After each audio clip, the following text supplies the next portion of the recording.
Welcome, everyone. Welcome to the Fall 2026 New Jersey Film Festival Filmmaker Interview Series. We've been running these interviews since the pandemic, and it's been a wonderful tool because we've been able to reach out to filmmakers all over the world. Today, we have filmmakers from California, I think California, as well as Connecticut. And, well, they'll tell me where they're from, but we're going to be talking about the wonderful thriller feature film that we'll be showing. Actually, it's the festival opener, which will be on Friday, September 4th. It'll be online for 24 hours for those of you who can't come to the in-person screening. And it'll be available in person at 7 p.m. in our state-of-the-art facility, which is at Rutgers University. It's Voorhees Hall, room 105, which is located at 71 Hamilton Street in New Brunswick, New Jersey. Today we have Felicia Ricci. She is the brainchild of this film, along with her partner, Matthew Kozlark. Matthew is the director and the writer, and Felicia is the producer, editor, and sound designer.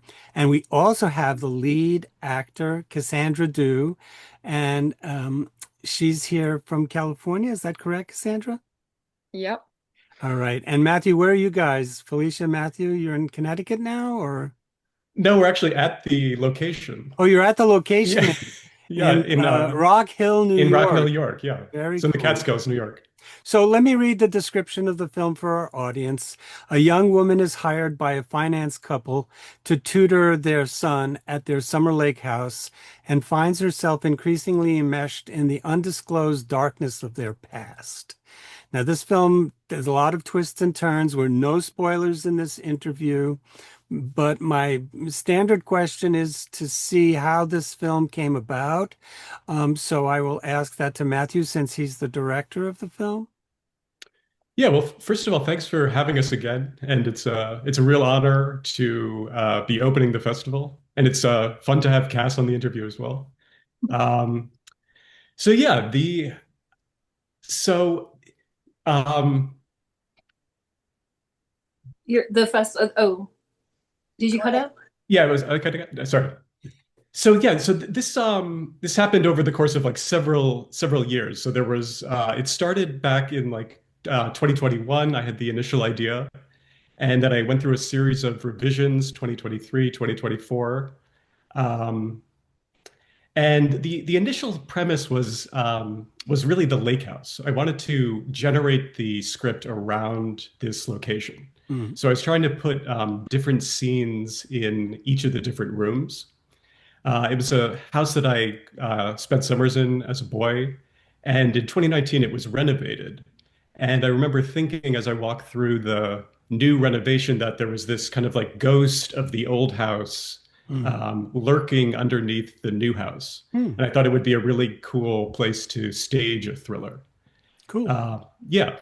So The house that was, definitely has a character of its own in the film. yeah. And I know that for those of you who don't know, you can find on YouTube in the next couple of weeks, this Zoom interview will appear quicker on YouTube.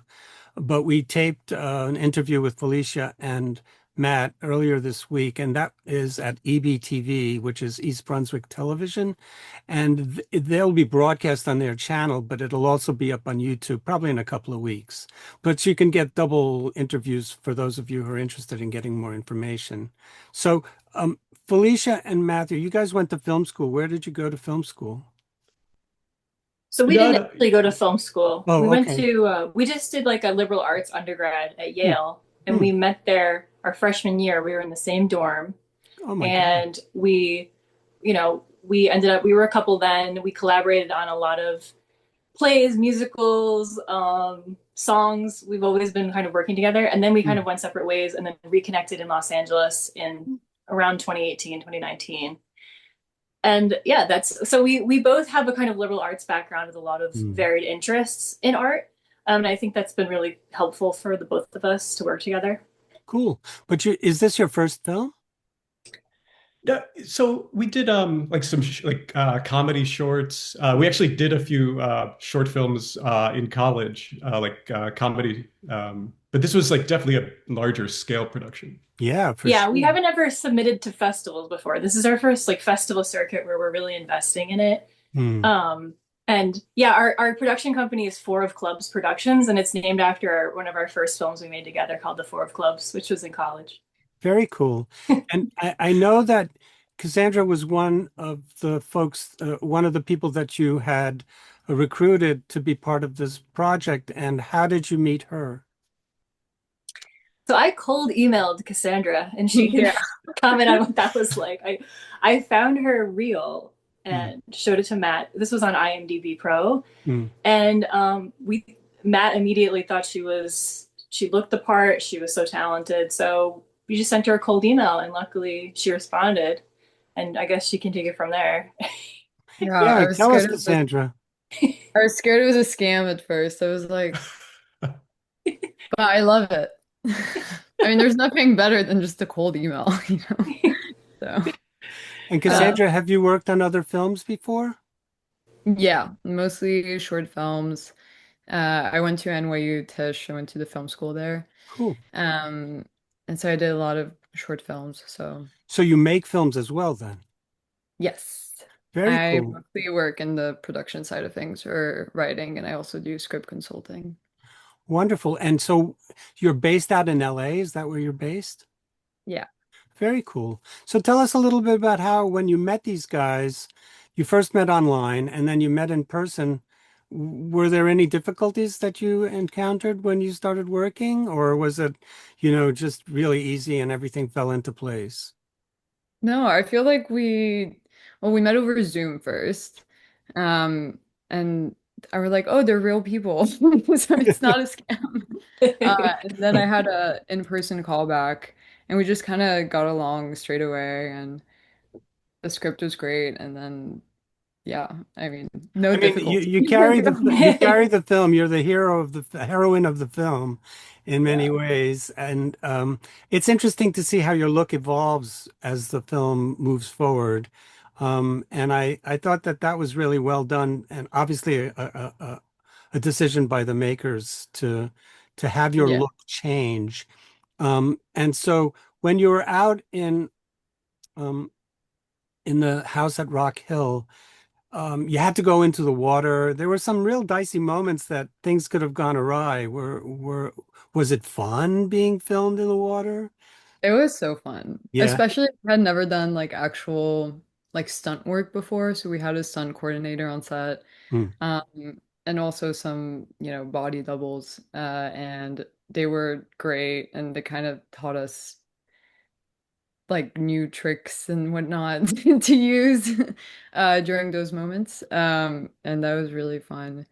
Overall, I mean, it was just a great experience. The house was a little creepy. Was it? Right. In the best way possible. I mean, when you're shooting that type of movie, it's kind of like behind the scenes also starts feeling kind of eerie, especially at night. And you're kind of like, Oh, Yeah, tell me that's about it. Yeah. that's what I We told need Matt, to that I like thought shooting at night must have been really challenging too. yes. Well, That was yeah. Yeah, go ahead. no, I we had a lot of spiders. I was going to say, yeah, there's all insects, you're out in the middle of nature, and then you just don't, 1 minute you're there and then the next thing there's something crawling on you as you're making your way through. But I think that that added to the ambiance of your film because you're basically there to tutor this troubled child. There's been some events in the past and you're navigating your way through this family.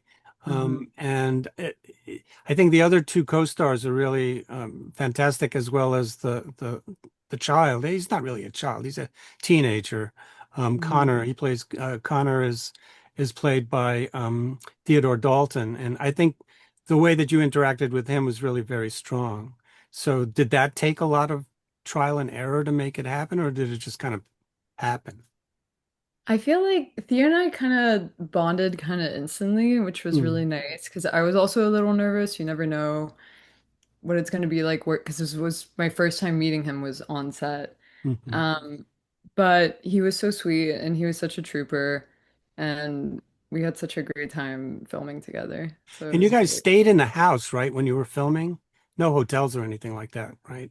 So we didn't stay in the house itself where we shot, but I stayed in I forget the name now of It a was, I small think, Mountaindale, right? Mountaindale, which is Yeah, the best Mountaindale. place ever, by the way. Everyone should go there, especially the Dale. The Dale. It's like the restaurant bar, and they have a lot of karaoke. Yeah, It's we had quite a few out of towners. I mean, most people in the crew were from Hudson Valley and commuted, but then our DP, Cassandra, Messiah, one of our actors, and our They makeup live in the artists, city. they had a little satellite kind of colony in Mountain yeah. Vale, and they'd come home and they'd say, we did karaoke last night. It was like So It that's was very cool. fun. yeah. Well, I had some other questions about the shoot itself. It took 14 days, correct? Yes. And so can you give us a sense of the rhythm? Was the first scene you shot? And maybe what was the last scene you shot unless it's giving something away, then you can lead us through the production schedule. I mean, an overview, Yeah. I Felicia. mean, Oh, you want me to do it? Yeah. Yeah. So the first scene we shot was Cassandra and Theo's scene when they kind of first have their first interaction. Hmm. And part of the reason why we did that is we had a kind of modular schedule that was weather dependent, and that had to be outside. So that was a sunny day, so we shot Hmm. that scene. And it was great though because it was very organic. They had never met really, and their characters were getting to know each other, and that was the first. And then the last was actually the end of the film, which we Hmm. won't tell you exactly what happens, but it Yeah, was yeah. very poetic to be able to end with the ending. And Hmm. that was our only shoot that went pretty late. I would say 2:30 a.m. Hmm. Usually we were able to wrap more reasonably, and we didn't have any overnights, but that was the So, basic schedule. so a standard shoot would be at the beginning of the day, like really early, and then you would end at the end of the day. Yeah, we tried to start in the a.m. Give everybody 12 hours off. We tried to be strict about that, Hmm. and we did mostly 10-hour days with some overtime here and there. But for the interior night shots, many of them are day for night. So we duvetined the windows and we made it appear at night with Right, the light. right. Yeah. Mhm. Very cool. And then you did have to deal with issues with weather because you shot at around this time, right? yeah. Late summer, midsummer. Yeah. Yeah, They, this is the exact time frame actually. We would be if it were 2 years ago, we would be shooting right now. Hmm. And it's a very tempestuous time. Like clouds can roll in and you don't know what's happening and Because Rock Hill is in the Catskills, so you're not too far from Woodstock, and I always think of those thunderstorms that where everybody's doing, mud dancing, and you didn't have anything to deal with like that, though, right? For the well, we shoot. did lose power. Oh, you Yeah, lost power, right? I remember you told me Um, that. we had some storms. They were short-lived, but we did have to like stop production a couple times because the rain was coming in pretty hard. The interaction, Cassandra, with you and Maceo gets a little bit testy at times. And Mhm. how did you interact with these other actors? I mean, you hit it off with Theodore. Did you also interact well with the other two? I would Yeah, no. assume. Yeah, totally. Masao was so sweet. He was also very much, when we first met, we kind of talked about, just in general, like the relationship between our character and like what we're comfortable with in general. And um, he was a great co-star to have. And I think you can see that in the film. We kind of created this chemistry together. So Mm. that was great. Um, so Matt, the way that you shot this film, um, with lots of drone shots, night shots, underwater shots, I mean, that must have been really challenging for you guys. And can you tell us a little bit about the DP, Marcus Ricci, which I assume is a relative of Felicia's. Is that true? yeah, he's yeah, Felicia's older brother. Cool. Um, yeah, he was amazing. We had been going up to Seattle where he's based and talking about doing something together. And so yeah, we reached out to him right at the beginning of the process, and he was shooting on the Sony FX6. Right. He actually made a visit out to the set in May 2024 to show us the different lenses, the prime lenses that we were going to use, the Cook lenses. Um, and then, yeah, he had the drone, the GoPro, and yeah, he was amazing. And most of the movie is shot on handheld, right? Yeah, most of it's on the FX6. For Yeah, the water stuff, we were doing the GoPro, the and GoPro. we actually used the iPhone a little bit too to fill in some spots. And those shots came out great also. Wonderful. Now, we talked a little bit in my other interview about the sound design. And Felicia, I wanted to ask you if you could elaborate a little bit more about the process. Like, what were the first sounds that you knew you wanted to use in the film? And It's were there interesting. things that you discovered that you wanted to use as you were shooting the film, as well? So, Yeah. It's funny. So first we did the edit, then we kind of, yeah, I think first it was ambiance, like ambient sounds, wind, water. And then I think with thrillers, it's really important to be assertive with the sound design, mhm, footsteps, door creaks, kind of things that get under your skin a little bit, mhm. and layer those in from the beginning. So even though it's not immediately clear what's unsettling, you already have that feeling that there's like something that you're in an environment. Yeah. So probably that. And I watched this movie called Woman of the Hour. I think it's directed by Anna Kendrick. Hmm. And I thought the sound design was really fantastic. And I just basically listened with headphones a few times and kind of, I don't know, I just felt that that was an interesting reference. And I kind of went from there. Also, It Follows. That was another Oh, it reference. follows. Yeah, that makes sense. I mean, there is a sense of dread in those films as well as yours. And maybe not dread is not the right word, but there's something, something's off right from the Yeah. very beginning. And I think right as soon as we meet Cass, she senses something as well.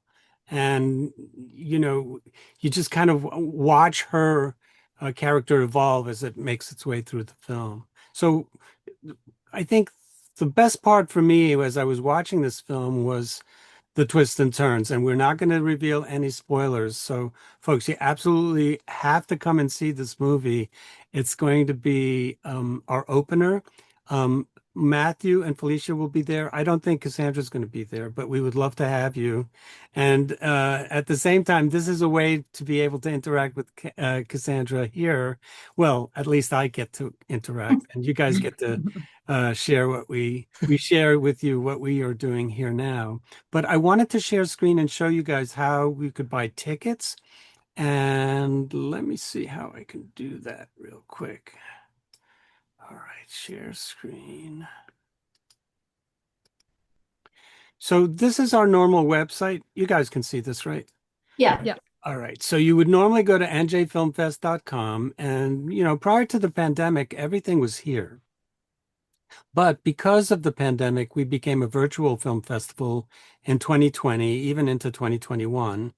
And we partnered with Eventive, which became like the main tool used by film festivals because Lionsgate, some other distribution houses were already using them. And when we didn't know what we were going to do, I called up some of my film festival director friends. What are you going to do? Oh, we're going to use Eventive. So we were one of the first film festivals to use them, and they provide a stream, and it's really pretty efficient. We've had very few technical issues. So we did it that way for 2 years. And then we opened up and we realized we had developed this new audience.